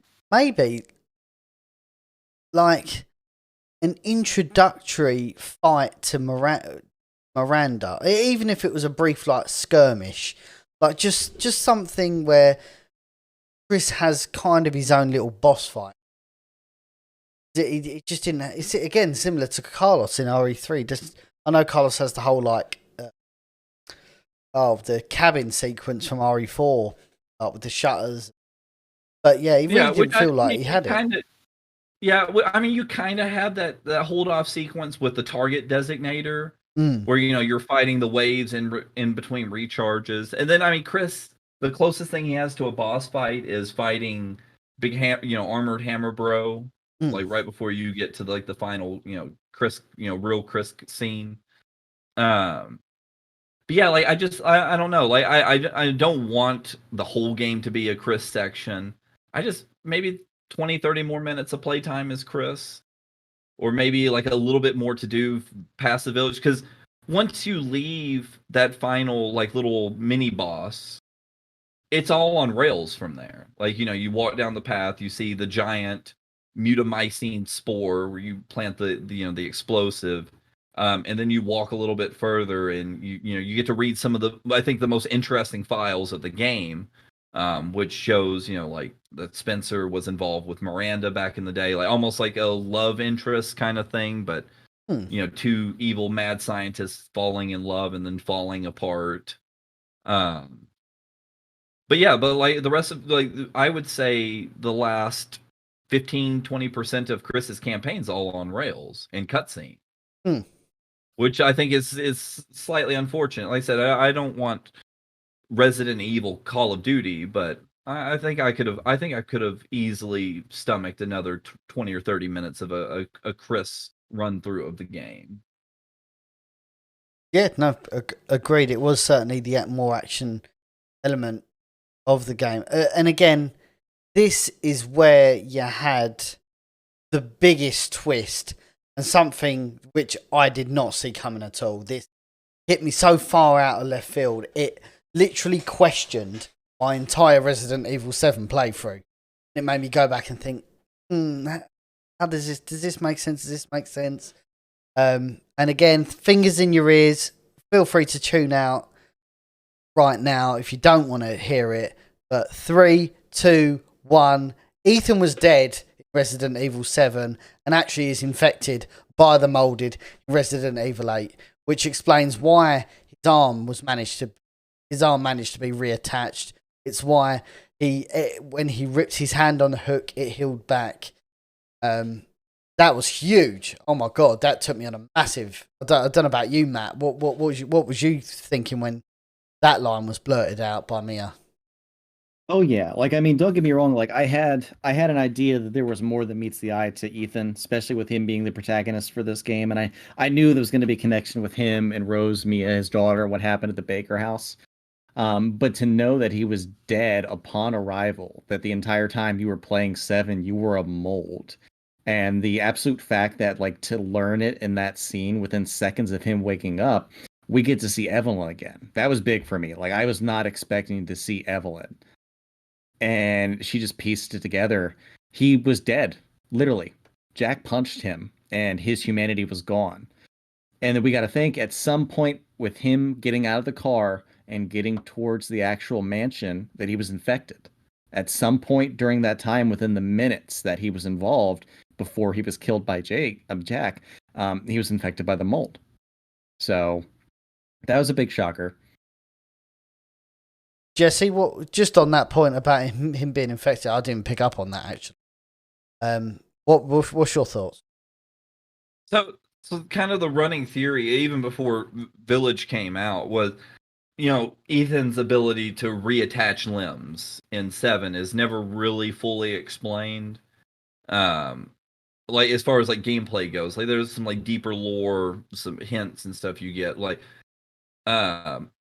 it's never exactly said when Ethan is infected, but what kind of the popular theory is that you enter the home, you go down the same path that Andre and all of them took, and when you go downstairs, there's the flooded part of the basement where you're walking through, and Andre's body pops out of the water, and he's semi rotten, semi like moldy. The big jacket, or excuse me, the big thought there is that that's the point where Ethan is first infected with the mutamycete. And then from there, like, you proceed the boss fight with Mia, where she cuts off your arm with the chainsaw. And then, Jack, punches shit out of you. You black out. You wake up and you're at the dinner table with your hand stitched back on. Because, a lot of people was like, well, that never really made sense. Like, the Resident Evil universe hasn't really been set for first aid of any kind to be able to reattach body parts. But the one thing that explains it the best that Ethan is infected in 7 is the optional scene you can get depending on how slow you are getting down into the little crawl space under the house during your first run through with Jack, is when if Jack cuts your leg off with the shovel, like Jack will give you a first aid. And basically tells you, like, I don't remember the exact words, but basically explains that you have Evelyn's gift, which is the mold infection. You can be able to reattach limbs similar to how Lucas did. Like Jack like cuts his arm off at the dinner table, and then by the next time you see Lucas, his hands are reattached, or Jack blows his head off and it grows back right after the car scene. So there's subtle hints all throughout Resident Evil 7 that you are infected with the mold, like even with the scenes with Evelyn, or the scene with Jack and Marguerite and all of them, or not Jack and Marguerite, Jack and Zoe, where Jack's pleading with Ethan, save my family.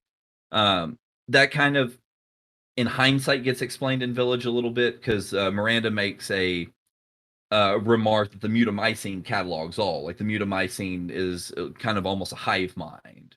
So, when Ethan was trapped in the mold during Mia's playthrough portion of the game, and is having that kind of flashback, like, it's not necessarily like a weird dream sequence. It's literal, he's in the mold's hive mind along with Jack and Zoe, which are both infected and both alive at that point. Because, like, you're led to believe that Jack dies in the boathouse encounter, but then you find out later on in the End of Zoe DLC that Jack was still very much alive. So, like, all of those, like, pieces kind of form together to tell the story of Ethan's infection without anybody ever bluntly saying it, till Evelyn comes along in Village, 4 years after this journey first came, and she's like, "Oh yeah, by the way, dude, like, you've been dead these past 4 years," like, which again, like, kind of explains the notes in the Winter's Home, like Rose being a 14-pound baby. Like, when we heard that back during the playtest rumors, like, that automatically was a red flag. Like, who in the hell has a 14-pound baby? But it's obviously, kind of, you see the notes all over the house where it's like, oh yeah, no, the baby's fine. There's no infection there. Which leads me to still believe, though, that somebody's doctor was not being on the up and up with Mia and Ethan, and it's even very apparent that Mia, like, knows that Ethan's infected, whether you're kind of led to believe that Ethan has no idea that he is infected, even though it should be weird to him that he can just put arms and legs back on, no problem. So it's an interesting, kind of story to come and have to sift through to get, like, all of these pieces, that ends up with, like, oh, Ethan was infected the whole time. Because, like I said, we knew in 7 that Mia was obviously infected, because, we chop her in the neck, we watch her reheal, we watch her come back to life. And I think that there's a little scene that was part of the hack that didn't make the final game. But the whole carriage ride with the Duke, after you wake up from this, kind of semi-hallucination with Evelyn, in the hack, that same scene, like when you're in the back of the Duke's carriage and he's taking you to go fight Miranda for the last time. In the hack scene of that, the D-Series machine from Resident Evil 7 is actually present. And, the Duke says something about me, like, and this actually explains, like, how Duke and Mia know each other, or at least his, like, tie in with the connections, where he's like, oh, Mia left, like, a secret in your wedding ring. And you see Ethan in that cutscene, like, actually take his wedding ring off and stick it in the D-Series machine, and it makes a E-Series vaccine. Which obviously didn't make the final game, but I think it would have been, I don't know if that was a direction of Ethan was going to inject Rose at the end and make her completely normal, like no mold infection, or if he'd have done it to himself, or how that would have played out. But I think that scene in of itself kind of would have further driven home the point of Ethan being infected. So it is kind of unfortunate that that element was cut out, because, like I said, I think that would have helped elaborate Ethan being infected, the Duke's position in the story a little bit more, as well as Mia knowing more than what she let on at, up until that point, in 7 and in Village. What were your thoughts, Matt? Yeah, no, I agree. I love the way it connected everything. Honestly, you can literally go back to 7 now, watch certain cutscenes and certain aspects, and it's completely different from if you hadn't played Village. A lot more makes sense. Ethan's role, as well as everything that happens from the initial Baker house up till meeting Miranda, make a lot more sense. The only thing I didn't really truly understand was, now, at the point we're playing in 7, if I'm correct, Chris is still part of Blue Umbrella. Is that correct? He's on loan from the BSAA to Blue Umbrella. Okay. Like, after Umbrella falls, like, and this, like, you have to kind of know the story of Umbrella Corps to get the full context of it. Obviously, most people don't know the full story of Umbrella Corps, but basically, after the fall of Umbrella, some of the heads of the different Umbrella factions got together and was like, "Oh, well, we want to show that we can be good guys," so they formed Blue Umbrella, which was basically a more militant version of the BSAA. With a lot more money, obviously, and a lot more backing. So the BSAA is Blue Umbrella's investigating the connections, like, whether that's to, end up being nefarious in the end or not is, to be seen. But basically Blue Umbrella contacted the BSAA and was like, "Hey, we need your best guy to come help us with this thing in Louisiana." And the BSAA is like, "Oh, we'll take Chris Redfield. He's like literally the best guy we got." I'm sure there was some probably internal dialogue with the Umbrella heads, and they're like, "Oh, this fucking guy." But yeah, that's why, that's the only thing that I question. Oh, go ahead. Oh no, I'm just saying that's why he was with Blue Umbrella in 7, was because he was on loan. See, the only thing that I'm questioning is at this point, so we know since the Baker house up to Village, that scene with Rose and them in the house and her cooking, it's been 3 years. Now, we're told later on that BSSA knew about Miranda, at least to some extent. They knew about the Village to some extent. They were monitoring the situation. So it's obvious that they knew Miranda was the one that came into the house and replaced Mia. I don't understand how it got to this point if they knew what the actual plan was. Or did they actually know what the plan was? I'm not sure. Like, you can tell, like, from the way Chris talks, it sounds like, obviously he's gone rogue from the BSA. Like, it looks like after 7, like, that whole when the Dolby case was closed, he goes back to the BSAA, and the BSAA is currently investigating, like, where the connections got the mold from in the first place. And in that time, like, Chris finds out that this Miranda woman is behind it. And it seems like maybe the BSA is like, "Well, yeah, like, this sounds right, but, like, we don't want to do anything about it yet." And Chris is like, "No, like, fuck this. Like, we need to do something now." Because I forget, it's in one of, I can't remember what, I think it's in the Baker There's incident. A letter. Yeah, where, like, for some reason Zoe gets a letter that was supposed to go to Chris where the BSA is telling him to stand down. They're like, "Hey, like, I get, like, you're one of the founders of the BSAA, but, like, we don't want to get involved in this yet." And Chris is basically like, "Fuck you guys. I'm going to take my best team and we're going to go do our own thing." Yeah, like, that was really, like I said, like, I really liked seeing Chris, like, not follow orders. Like, him kind of giving the finger to the authority. One thing I didn't understand was Chris, because it is very evident that, it's kind of Chris's fault that they've been caught up in this. Mia said, "Chris, we followed what you said. We moved away." What I don't understand is why did Chris move them away closer to the village? That makes no sense. I think Chris used them as bait the whole time. What, to get Miranda? I think at the end of the day, I think from Chris's perspective, he's like, Miranda's nothing that we can't handle. He's like, so they're never going to be in harm's way. So I think Chris looked at it from the standpoint is like, I'm going to tell them I'm going to keep them safe, give them a false sense of security, move them closer so I can draw Miranda out.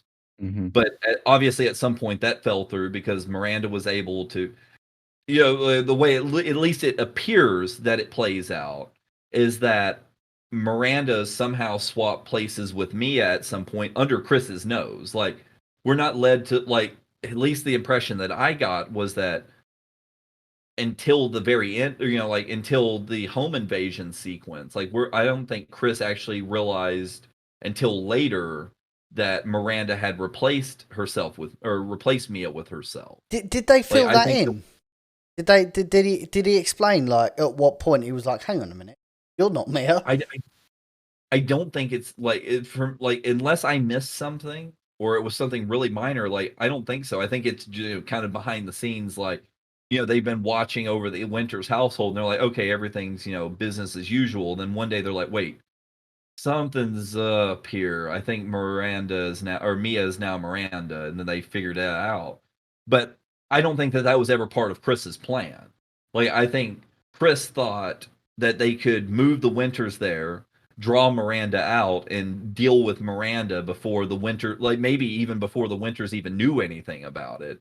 And then one day, like, Chris realizes they fucked up, and Miranda's now like literally sitting on the couch next to Ethan, and God knows where Mia's at. See, that's one part that I'm confused about that doesn't seem to make sense. Later in the game, after you did the boss fight with Chris, and he's talking over the radio to his teammates, one of the questions that's when he's going through the cave is, how did Miranda find out about Rose? And even Chris and the other characters say that's something we can look into later. So they had no idea that Miranda was interested in Rose at that point, or how she found her in the first place. So I'm trying to figure out how they got to that location with wanting to, bait Miranda.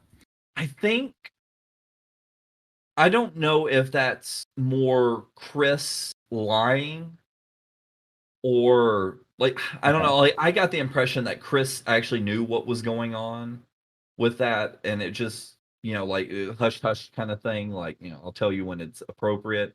But I think, like, if it's not explained, I think Miranda knows about Rose, because again, like, I don't want to say it's obviously apparent, but I think it's very suspect and maybe apparent that there's something not right with Rose as a child, being a 14-pound baby.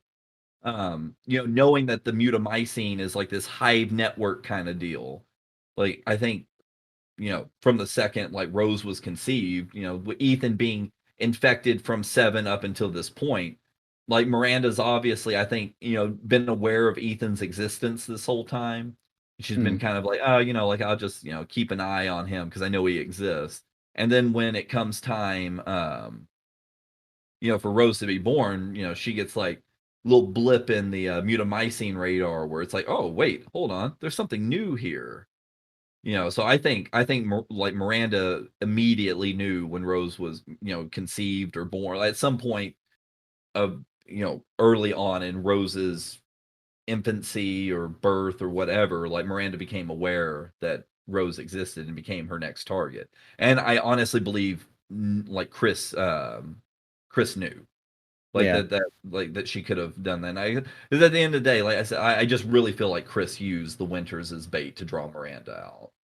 Yeah, that makes sense, because at the end of 7, you're meant to think that the mold is done because Evelyn is gone. But the fact is, she's not the source of it, so everything is just the same as it was. Ethan's the same as he was at the end of 7. So that makes a lot of sense that, if she was born, she could tell the potential of this newborn. She understood the plan, what she wanted to do. She was like, this is perfect, this is what I need to do. And at some point, Chris and them were aware of the metamice, because they said in the game that there was other locations that there were outbreaks, but none of them as quick as this one. So that just leads you to believe that there are other incidents happening around the world involving this. Yeah, and they also say too, like, they're like, oh, this doesn't have like the same genome as the the mold in Louisiana. They're like, this is the source of the mold. Like, they confirmed, like, they knew that this was like, the home base for it. So yeah, so like, like I said, like, Chris presses it off as like, we can talk about that later. But I think that's kind of a smoke and mirrors thing. I think Chris knew what was going on the whole time and was like, I think like the way Chris acts in this is, it was like a capture Miranda at any, using any means necessary. Like, whether that means not telling Ethan things, not telling his team things. I think Chris was so focused on stopping Miranda that he, Underestimated him. Yep. Yeah, and like played a lot of stuff close to the chest, and even like during the assault on the village through his, through the Alpha team, like, I think he was still playing things very close to the chest. And obviously, the ending of Resident Evil Village, where it has Rose all grown up, and you see her pay respects to her father's tombstone. And there's a sinister being in the distance. Mhm. Yeah, Do we get to talk which about that? yeah, which is an interesting little thing. If for those of you who have beaten the game and you're not aware, in the final section, like it's a very annoyingly precise time thing. But in the final cutscene of the game, you can actually go into photo mode and pan the camera around where the vehicle stops, and you can see somebody standing in front of it. And if you pan it the right way, you can see a man standing in front of the vehicle, suspiciously missing a couple of fingers off of one hand. Um, so even maybe after all that, the father's story might not be done after all. Mm. Of course, it could be Miranda too. Oh no, well there's a lot going on there. Yeah, you're not wrong there, because it does say his story comes to a close. So that may well be another Miranda-esque being. How interesting would that be? Plot twist, like it almost like, what is that? Is it Terminator Salvation? Like where the guy thinks he's a real human, but it turns out the whole time he was a Terminator. Is that Terminator Salvation? That's Salvation. Yeah, that's Salvation. Well, I mean, Ethan is basically this the whole time. Like he's fighting BOWs, and then the plot twist is him himself is a BOW. But that would be interesting. Like I mean, obviously this is way out into speculation territory now, but we see this scene of Ethan. Looks like Ethan's back, and like he's like, "Yeah, guys, like I don't know what happened. Like I came back. It's 16 years later, but like I'm alive." And then turns out, nope, it's just like a weird, maybe unaware clone of Ethan with something nefarious going on. I think that would, like, I know that's way out in speculation left field, but I think it'd be fun to see. But this is where it gets interesting. If you had told me whilst I was playing Village and Resident Evil 7, oh, by the way, Ethan's dead, it's not so far out of left field. Yeah. What I thought was interesting was Rose and the agent, their interactions, and like one of the little dialogues between the agent and somebody on his headpiece. Like you see Rose, on the bus. It looks like she's by herself. You see, a couple of other people sitting on the bus or whatever. But she goes to her father's headstone, and SUV pulls up, and the guy's like, "Oh, hey, Evel," calls her Evel and pisses her off, and she delivers the line about I can do things that even Chris doesn't know I can do, like implying that she obviously has some kind of, she still has a connection with the mold, and she has some kind of like power involving that. But what was interesting about that is you're led to believe that like Rose might lead some kind of interesting life, or like unconnected life to what's going on with like bioterrorism and stuff. But after she throws the agent up against the car, you hear somebody on the headset say, like, "Hey, we got a clean shot if you need us to take her out." And he's like, "Oh, no, I can handle it." Which means that like Rose is always followed. Like it wasn't that somebody showed up, to pick her up. Like she's literally got somebody following her all the time, ready to, deliver a kill shot if necessary. Yeah. Because, like you're not led to believe that there's anybody other than that one agent with the SUV, but then you hear him get called over the radio, implying that somebody's, been following the whole time, ready to take a shot if necessary. So whoever Rose is with obviously still sees her as a potential danger at some point. It's probably not the Hellboy part. It's probably not out the realms of possibility that there's kind of like this other world or outer world, which Ethan was speaking with Jack. Was he speaking with Jack? Yeah, he was. Yeah, Ethan was speaking with Jack. He was speaking with Evelyn. It's not out of the realms of possibility that maybe Rose also can tap into that outer world, and maybe that's how she speaks to her dad. It's possible. Like it's an interesting theory. Like at the same time though, like maybe it doesn't explain why she would go visit his gravesite though. Like if you could I'm just like basically like go into a dream state and be able to talk to your dad, like what would be the point of going to his tombstone unless it was like maybe a symbolic I symbolic think that does crush that a little bit. Yes, especially if the Metamycene was supposedly destroyed at the end of Village, then there'd be the connection would be cut anyway. So yeah. But that's interesting, because there's obviously like a big jump of time. Like I've seen, I say that there's obviously a big jump of time because I do know there's a little bit of debate out there of, does Rose age quickly because of the Mutamycene, or does she, or is this like an actual jump in time? And I think honestly it's the latter, just because like, she talks about being in university and stuff, like even if she ages faster than a normal person would, like, because obviously Evelyn was able to age very rapidly. I don't think she would be in university doing stuff like it's I don't know, it's set up to maybe where she has like somewhat of a normal life. So, I don't think she would be doing university if she was, like 6 weeks old, regardless of how fast she grew because I actually a good point to that is Evelyn went from like a small child to a 90-year-old looking woman, but maintained the mental capacity of a child. Where we're led to believe that Rose seems very cognitive, very young adult-ish.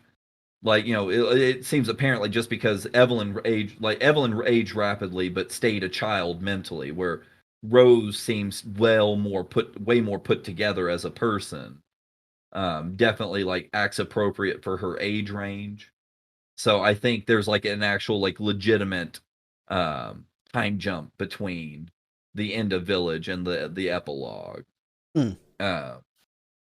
So, I know, like I said, like, who knows, but it also like it makes it sound like her and Chris have trained a lot as well too. So I think kind of that all kind of leads to there being a time jump versus she ages rapidly. She might actually still like age more quickly than the average person would because of the Mutamycene, but I don't think it's like a 6-month gap. I think there's at least a 12 to or more than 12, I'd probably say 16 to 18-year-old time gap between the end of Village and... This also makes Chris in his late 60s. Mm-hmm. Which I think would explain why he's not on screen. Yeah. Mm-hmm. That would have been like the scene out of fucking Avengers. Old Captain America. And he's like... Maybe that's what he said. He was like, oh, do you want to come to Ethan's grave? He's like, no, I don't think I will. But yeah, I mean, obviously that is the overall story arc in a nutshell. We did have some extra bits and pieces after the game. Mercenary Mode making a return. Only single player this time around. Yeah, which I'm not too upset with the play style. I don't think a 2-player first-person Mercenaries would translate, like, especially with how different this this is like if Mercenaries and Raid mode had a baby. So I don't think this style of Mercenaries would have worked co-op. Obviously, like if they would have maybe maintained more of the 4, 5, and 6 style Mercenaries mechanics, I think it would have worked in first person, but I don't think with the style of Mercenaries they did this time around would have worked co-op. What about yourself, Matt? I would honestly say there's definitely, at least in my personal opinion, there's definitely a high level of replayability. I love the fact that, we got all the artwork, all the additions to figurines like classic games normally do. There's plenty of unlocks, plenty of weapons to upgrade and purchase. I mean, this game specifically, I think, has the most achievements in any Resident Evil game we've seen so far, if I can be thorough with that. And obviously the biggest one of speculation right now is the difficulty of Village of Shadows, which for most people that don't know, it's basically like Inferno mode of 3, where there's some additional enemies but most of the stuff is in the same location. It's not a game you want to play unless you're doing like a new game plus kind of thing. It's good. It feels like it has everything it needs. The story's good. It's a long playthrough. It keeps you coming back for more. It ends well, and it rewards you. So, Oh, the I was replayability is also really massive. impressed. Oh yeah, I was really impressed with the weapon system too, because when we originally got like the collector's edition and stuff like that, it showed a case of like 7 different weapons. And because we played 7, I was thinking, okay, we're only gonna get like 5, 6 different type of weapons throughout the whole game. But I was pleasantly surprised to know just how many there were. There were dozens. So a lot of customization, a lot of incentive to do all kinds of different treasure hunting as well as puzzles. It really wants you. This is definitely a completionist game. No, yeah, I would agree with you. Mm. So now that we've spoken about the story and some of the gameplay elements, let's talk about the ports, how the ports performed.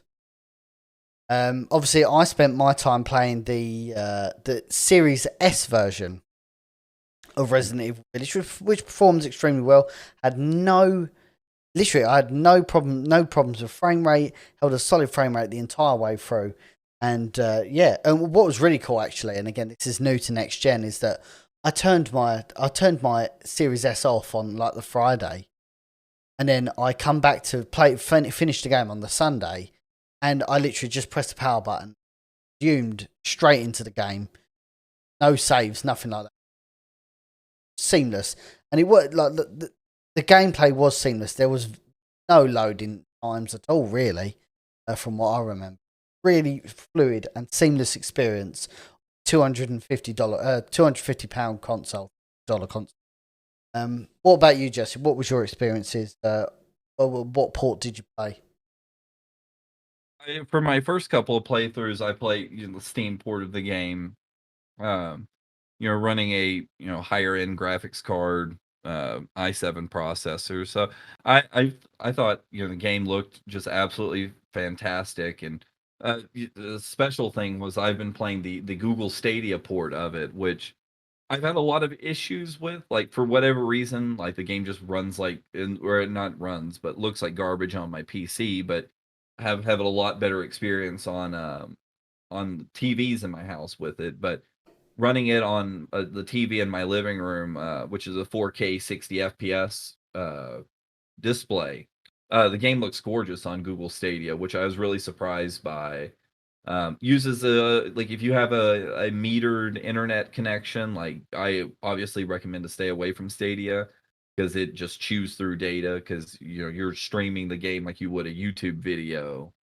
But all in all, the port, I was really impressed with it. It doesn't have as many options in the settings as I would like. I think they could have done a little bit more there because the settings are more dumbed down than even console port is. But all in all, really good port. Looks beautiful. Like I said, if you're running it on 4K or you're running it at 1080, 60 FPS. In the Steam version, I know people with better eyes than myself have had some problems with some of the aspects of the Steam port. But I thought it looked absolutely gorgeous. Definitely next gen performance and graphics for me. The ray tracing looks amazing. So I thought like the ports that I've played it on, I've played it on any consoles other than Google Stadia. But like I said, as far as it goes and PC goes, the game looks absolutely phenomenal. Matt, what was your port and experience? Any issues? On my port, well, of course, my port was the PC Steam as well. I run a pretty similar setup to Jesse, where it handles the graphics in the game very well. I had no issues. I had no lag time. My latency was fine. The game was absolutely beautiful. It was smooth as butter. The only thing that I noticed was in certain locations when there's more explosions than normal, a lot of the actual explosion flares will turn really bright red. Um, but I wouldn't even consider that a problem with the game. That's the only thing that I noticed. So, and again, what is interesting about this is we all played it on day one. I don't think we've had any major issues. Which absolutely brilliant. So for this for that element, I can praise them. But the other element that I'm going to talk about now, which is village related but kind of not, is the lack of REverse and the botch launch of the beta, which for some reason they cannot seem to get right. I was really disappointed that REverse wasn't at launch. I think it's penned for a sort of summer to fall, really. Yeah, summer. So again, we're going to try and keep everybody up to date with what's going on with that. But it would have been nice once I'd finished the main game, jump on REverse and got some multiplayer with some. Any reason from your knowledge, Jesse, why this is the case and why they feel the need to go back, push it back? I've heard murmur that it's possibly related to crossplay. That the reason why the beta test had such bad issues is they were trying to implement crossplay on live servers. Obviously, there's nothing to back that up. But I've heard murmurs of that, or who knows? I mean, might just be other elements keeping it from releasing right now. I think if it's not crossplay, like Capcom and Neobards really need to bring something really special to the table with a summer release, because I think if there's nothing like overly special at it like if now that it's not releasing with Village, I think it'll be dead in the water, because I think Village would have been the thing to keep people interested in it. So like I said, we might hopefully we'll see some crossplay when it fully releases. If not, I'm still gonna play it. I love playing the betas of it. I think it was a really fun time.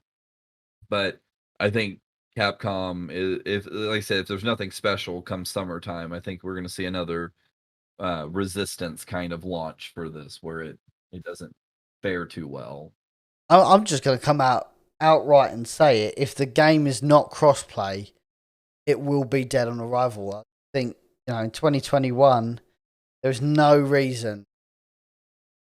It's almost become industry standard. It's almost like them putting fucking Resident Evil Village on cartridge, like an N64 game. We're way past that. We're way past unnecessarily splitting up the servers for each platform. Let's look past that. It should be, multiplayer gaming without borders. And I really hope if they are spending more time working out all the kinks of REverse, I'm hoping that there'll be no issues on launch, because Resistance did have so many issues. I really did end up affecting the game and really killed it, to be honest. From balancing issues, obviously lack of crossplay, the server elastic band effect, because servers were here.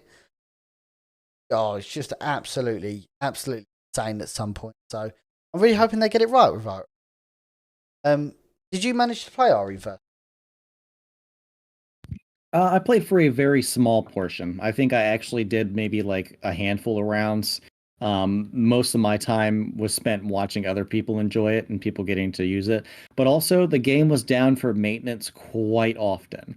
And there was a lot of times that were just really conflicting with most people's schedules during the day. So it was kind of difficult at some points to get a good, a good review of what we've seen so far.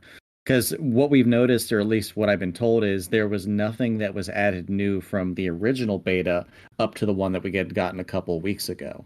So whatever they had changed or worked on was definitely, like with the maintenance or back end of the game or its compatibility. So I wouldn't be surprised if they were having trouble, with like cross-plat or so on and so forth.